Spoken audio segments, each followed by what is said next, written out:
Stathopoulos and Josh Phegan come together in an incredible podcast, Grow, Scale, Master. An energetic approach to drive progress, master skills, build strengths and put the strategy back into rapid business and personal success. Backed by real-world experience in rapid scaling to playing the long-term game of business, it's the story of all the lessons learned on the journey to mastery. Be inspired, renew your energy and chase the future with Grow, Scale, Master. Con, we're going to think about 3 key words today, and I think this is a really good thing about discipline. Amplify, leverage, and dominate. Yeah. So one of the things to do is to think about, you got to learn how to play to your strengths. So talk to me about that, like play to your strengths. So think about what are some strengths.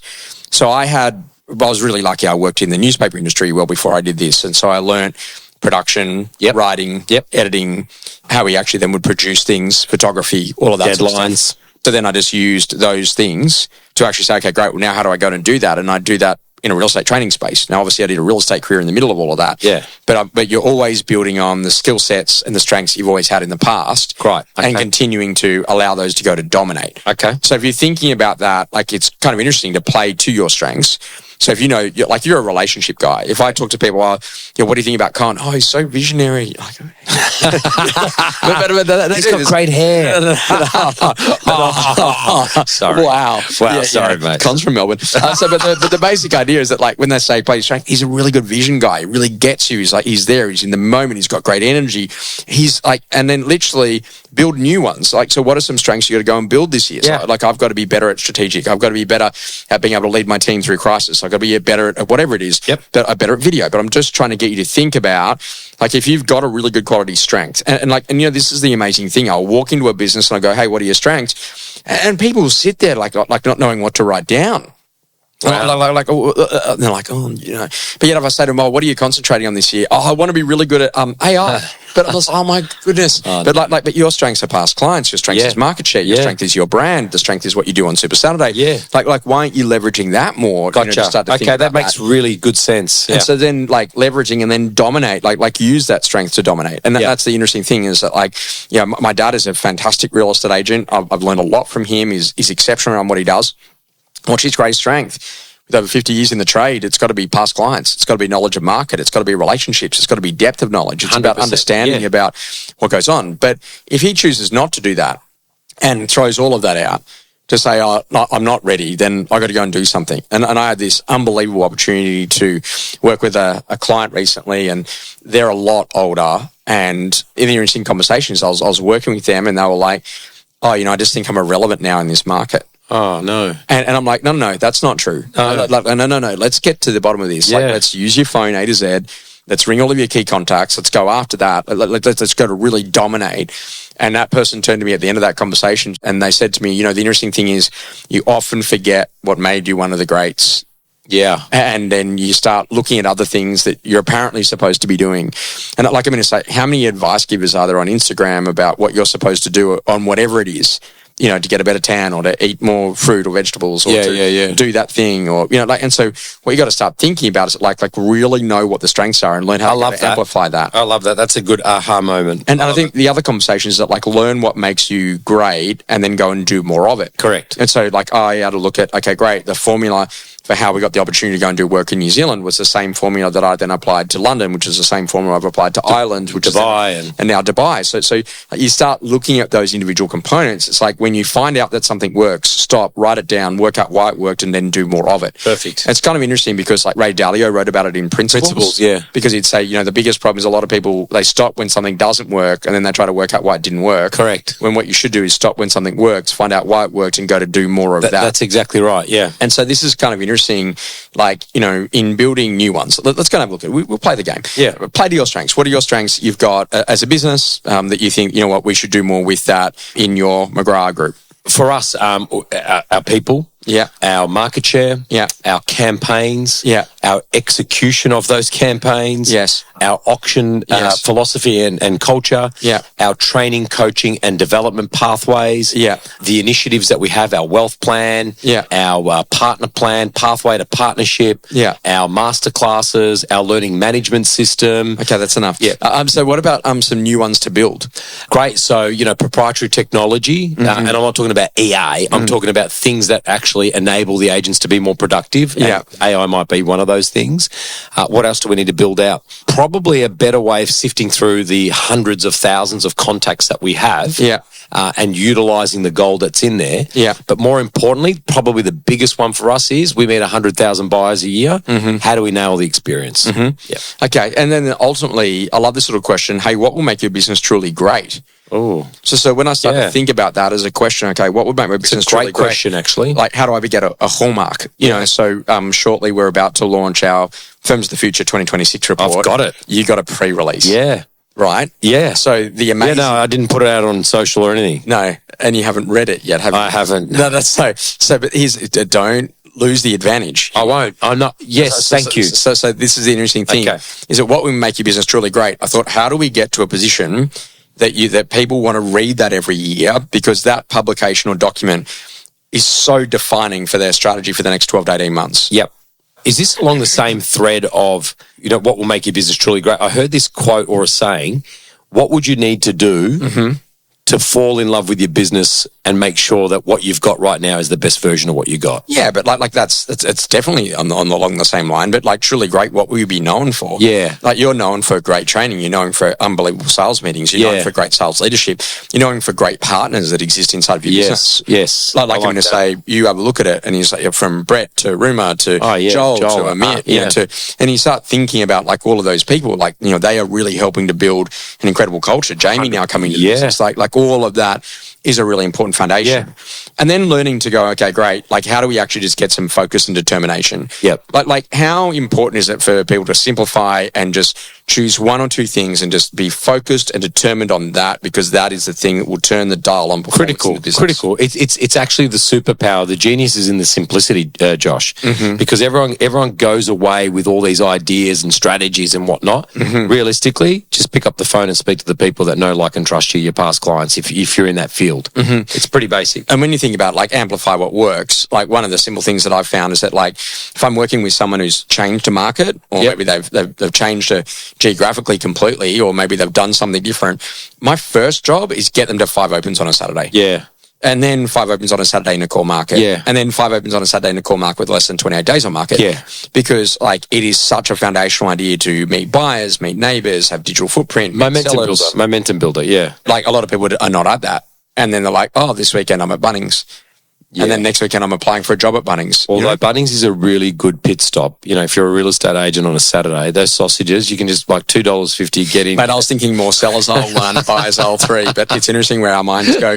And then amplifying what works. So if you got to go and have a look at it, like one of the conversations is obviously about, well, how many of your new leads that came in property management were people that were adding new supply versus how many were takeovers. Yeah. And if you've got 0 in takeovers, then what are you doing to drive that as a strategy? Or if you've got 0 in like literally new supply, then like what are you doing to drive that as a strategy? Sorry, would that be like our Super Saturday that worked year 1, and then we've just amplified that, made it better, refined it, and grown it? Yeah, there are plenty of people who said, "Oh, yeah, we did that last year. It was all right, but like we tried it this year, didn't work, so we won't do it next year." So that's what you're talking about with us. Constant improvement. Yeah, got it. But like what worked well, even better if. Yeah. So you're sitting at the back of that, going, "Okay, well, what worked really well was these things." Yes, we've already got that. But this year, you made a big change on social. Yeah, and that was a big driver, for the business. And I think that like that whole idea is why, because we want to do these particular things and drive audience and do a whole range of those things. But thinking about that. But then what about like leveraging talent and market share success? Tell us more about how you would do that. So for example, with us, how we leverage our talent, we have an internal thing called cut, copy, post. So whenever we've got something that's really good content, could be a great auction result, great listing or campaign or whatever, we cut it, we copy it, and we post that throughout our entire organization. So that's one way we leverage our talent.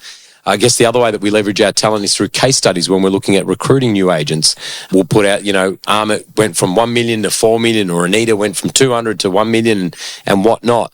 Market share success for us really is digital footprint in signboards and sold stickers on those boards. So for us, it's all about, our but that's the thing that, like, if, for example, you wanted to significantly increase average sale price, then you could actually set a task and say, hey, Brett, can I get you to go after, more expensive, properties in that area? Correct. Things like our case study booklet, our Open for Inspection magazine, our, month that was documentation, our auction index. Those are kind of like the things that, we can leverage our talent pool. And then thinking about like dominating by focusing on customers and what you do for them, right? So, and this story is so simple. Like I go and buy a set of running shoes. Yeah, pretty normal purchase. The next conversation I get home, there's an email that says, hey, Josh, I really hope you're enjoying your running shoes. By the way, here's a couple of Spotify playlists that you could play when you go out for your next run. Awesome. And I'm just thinking, okay, great. So, hey, Con, congratulations. You've just been approved for your tenancy. We now know that you're going to be moving into this investment property. So here is now a playlist for your first house party. Actually, maybe we do that on sales. But like, okay, great. So someone buys on Saturday, can we drop some McGrath moving boxes to them on Monday morning? Correct. It's experience, right? Will Guidera, Unreasonable Hospitality. But now I want to know what's Con's version of that inside of the real estate space. Yeah. So I've just moved into my house. Here is a playlist and some great music that you can enjoy. Well, I'm going to pinch that. That's a great idea. But it costs no more to be good. That's exactly right. But what you got to do is you got to think about more of the customer moments that actually really matter and go, oh, that's actually awesome. Yes. Because like I know it's not a bottle of champagne, but you know what? It is like a great playlist when I moved in. And the moment that we bought that house on Saturday, do you know that Josh came, he rang us up on Monday morning, said, hey, can I just come and drop 10 large McGrath boxes around to you so you can start the packing to be able to move to your new house? We've got just thinking of that, we've got one of our agents that, obviously they do a lot of business, so they've got a lot of trades. Yeah. They've got a handyman. Yeah. And so whenever someone first moves into a home on settlement, that handyman's got 3 hours gifted to the new purchaser. So you want me to hang something up on the wall, you want me to, put in another PowerPoint or whatever it might be. And it's just there for those little things that basically leaves a really good footprint. And I like that. We're going to explore that a lot more. Experiences that rapidly shaped you.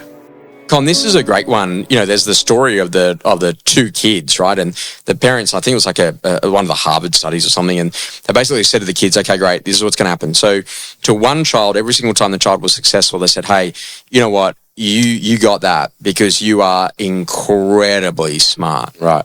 And then every single time that the other child, did really well at something, they say, you know why you got that? Because you're such a hard worker. Anyway, so they track them over a period of time. So anyway, they go like 20 years down the track of the study, and these kids are now adults and whatever.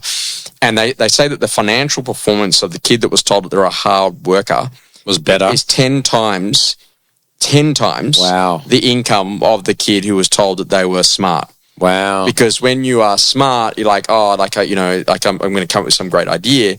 But when you're a hard worker, you develop perseverance, and I'm going to learn how to push through, and I'm going to learn how to go to do this thing. And so this is about that idea is that Con, I just want to let you know you're really successful because you're such a hard worker. Yeah. And then you know that you align hard work to results and outcomes as opposed to getting lucky with some idea. Yeah. And so often I say that literally, respectfully, the smarter that someone is in IQ, the less successful they'll be in residential real estate sales because they tend to completely overthink. Correct. Yeah. Rather than just do and make the call. Yeah.